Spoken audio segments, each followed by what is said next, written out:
ভালোবাসা পাওয়ার ভাগ্য সবার থাকে না, হয়তো আমার ভাগ্যেও নেই। তবে বেশি কষ্ট কি জানো? তোমাকে এতটাই বেশি ভালোবেসেছি যা তুমি আজও বুঝলে না।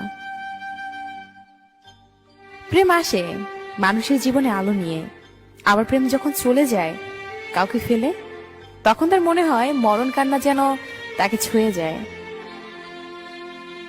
পাহাড়ের উপর দাঁড়িয়ে আকাশকে যতটা কাছে মনে হয়, আকাশ ততটা কাছে নয়। ঠিক তেমনি কিছু মানুষকে যতটা আপন মনে হয়, আসলে সে কখনোই ততটা আপন হয় না। কাউকে ঠকিয়ে নিজেকে বড় ভেবো না। সময়ের ব্যবধানে তুমি একদিন ঠকে যাবে, যা তুমি বুঝতেও পারবে না।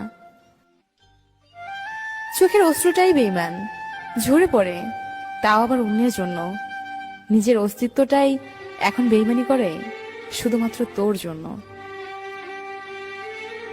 কাগজের নৌকাটা না হয় খেলনা, কিন্তু তোর দেখানো স্বপ্নগুলো কি ফেলনা? সত্যিকারের ভালোবাসার মানুষগুলো খুব বড় রকমের বেহায়া হয়, শত অবহেলা আর লাঞ্ছনা পেয়েও তার কাছেই পড়ে থাকে।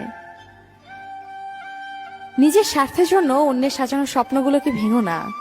স্বার্থ মিটে গেলে তুমি হয়তো চলে যাবে, কিন্তু তার স্বপ্নগুলো আর সাজাতে পারবে না। তখন কি তোমাকে সব থেকে বেশি মিস করবে? তখন হয়তো তোমার খুব বিরক্ত লাগে, কিন্তু সেদিন কষ্ট পাবে যেদিন বুঝতে পারবে তোমাকে মিস করার মতো আর কেউ থাকবে না। জীবনের শুরুতে কষ্টের সূচনা, হাজারো ব্যথা নিয়ে আমার রচনা, যন্ত্রণার অন্ধকারে নির্মম এক পরিহাস, চোখের জল আর বেদনা নিয়ে আমার জীবনের ইতিহাস। পথ খুঁজে যায় পথের সীমানায়, আমার ঝাপসা চোখের বারান্দাতে দীর্ঘশ্বাসের জল। আমার মুঠোয় বন্দি এখন শুধু স্মৃতির শতদল।